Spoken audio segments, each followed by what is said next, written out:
तो अब इसमें नेक्स्ट हमारी डेफिनेशन है लायबिलिटी। देखो बेटा, लायबिलिटी क्या होती है कि जब भी हमें किसी का कोई पैसा देना है तो वो लायबिलिटी होती है, यानी कि उसकी ड्यू डेट आ चुकी है, अब हमें उसका पेमेंट करना है, तो उसको हम लायबिलिटी बोलते हैं। देखो जैसे कि मैंने आपको एक कैपिटल बताया था, कैपिटल क्या होता है कि ऑनर जो होता है ना वो कैपिटल लगाता है बिजनेस में, और जब बिजनेस बंद होगा तो बिजनेस को वो पैसा ऑनर को वापस करना पड़ेगा, तो वो भी एक तरीके से लायबिलिटी होती है। ठीक है, तो जब भी किसी पेमेंट की ड्यू डेट आ जाती है और हमें उसका पेमेंट करना है तो उसको हम लायबिलिटी बोलते हैं। अब लायबिलिटी दो तरीके की होती है, एक होती है इंटरनल लायबिलिटी और एक होती है एक्सटर्नल लायबिलिटी। इंटरनल लायबिलिटी वो होती है जो बिजनेस पे करता है ऑनर को। जैसे ऑनर ने कैपिटल लगाई थी पहले बिजनेस में जब बिजनेस स्टार्ट हुआ, लेकिन जब ये बिजनेस बंद होगा, ठीक है, जब ये बिजनेस कभी भी बंद होगा तो ये जो पैसा ऑनर ने अपने बिजनेस में लगाया था ये पैसा उसे बिजनेस वापस करेगा, तो वो होती है हमारी इंटरनल लायबिलिटी। ठीक है, और इसके बाद आती है हमारी एक्सटर्नल लायबिलिटी।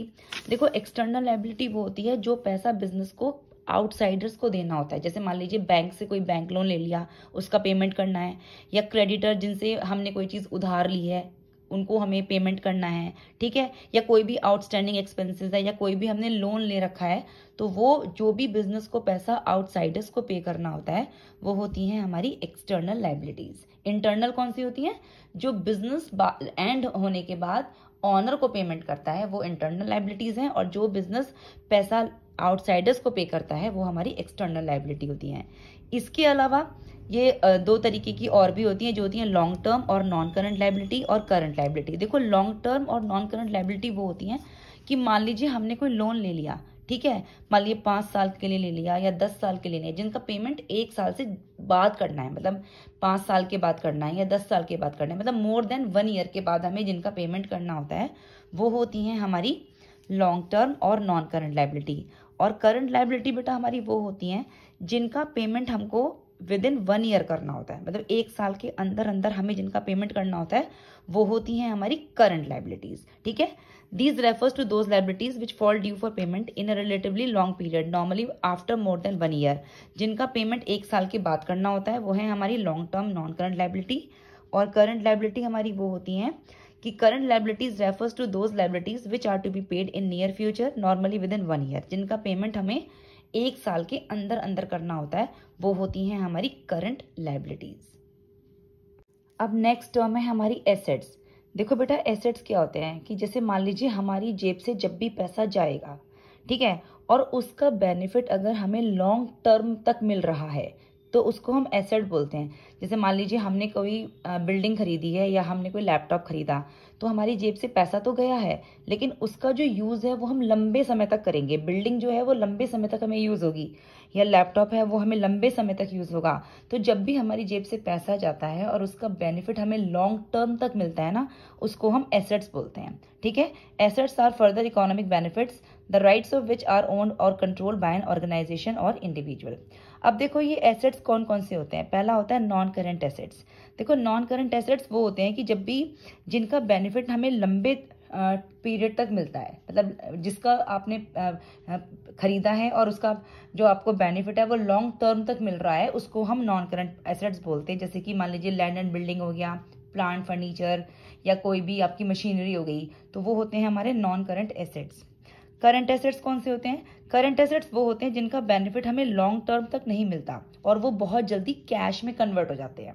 ठीक है, current assets are those assets which are meant for sale और which the management would want to convert into cash within 1 year. मतलब जिनका आपने पैसा तो खर्च किया है जेब से, लेकिन उसका बेनिफिट आपको लॉन्ग टर्म तक नहीं मिल रहा है, वो बहुत जल्दी दोबारा से कैश में ही कन्वर्ट हो जाते हैं, उनको हम बोलते हैं करंट एसेट्स।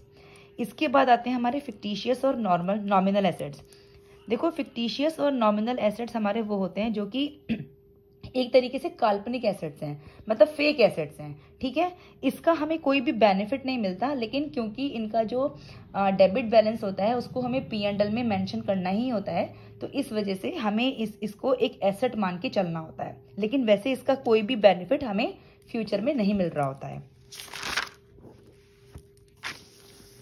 इसके बाद आते हैं हमारे नॉन करंट एसेट्स। देखो नॉन करंट एसेट्स भी हमारे दो तरीके के होते हैं।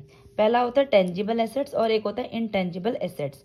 टेंजिबल एसेट्स कौन से होते हैं हमारे? देखो, टेंजिबल एसेट्स हमारे वो होते हैं जिनको हम देख सकते हैं, जिनको हम टच कर सकते हैं, जिनको हम फील कर सकते हैं। जैसे मान लीजिए लैंड एंड बिल्डिंग है, उसे हम देख भी सकते हैं, टच भी कर सकते हैं। Plant and machinery, computer, motor vehicle, furniture, तो जिस भी एसेट को हम टच कर सकते हैं, देख सकते हैं, फील कर सकते हैं, उसको हम बोलते हैं टेंजिबल एसेट्स।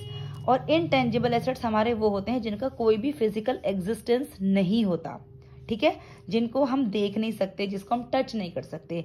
जैसे कि मान लीजिए किसी भी कंपनी की गुडविल, ठीक है, मान लीजिए कंपनी है वो बहुत अच्छा काम कर रही है, उसकी गुडविल बहुत अच्छी है, तो गुडविल को आप देख नहीं सकते, गुडविल को आप टच नहीं कर सकते। तो जिस चीज को हम टच नहीं कर सकते, जिस एसेट को हम टच नहीं कर सकते, जिसको हम देख नहीं सकते, वो होता है हमारा इंटेंजिबल एसेट्स। जैसे मान लीजिए पेटेंट्स है, कॉपीराइट है, कोई कंप्यूटर सॉफ्टवेयर है।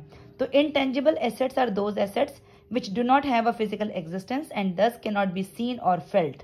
वो होते हैं हमारे intangible assets। और tangible जिनको हम देख सकते हैं, टच कर सकते हैं और फील कर सकते हैं,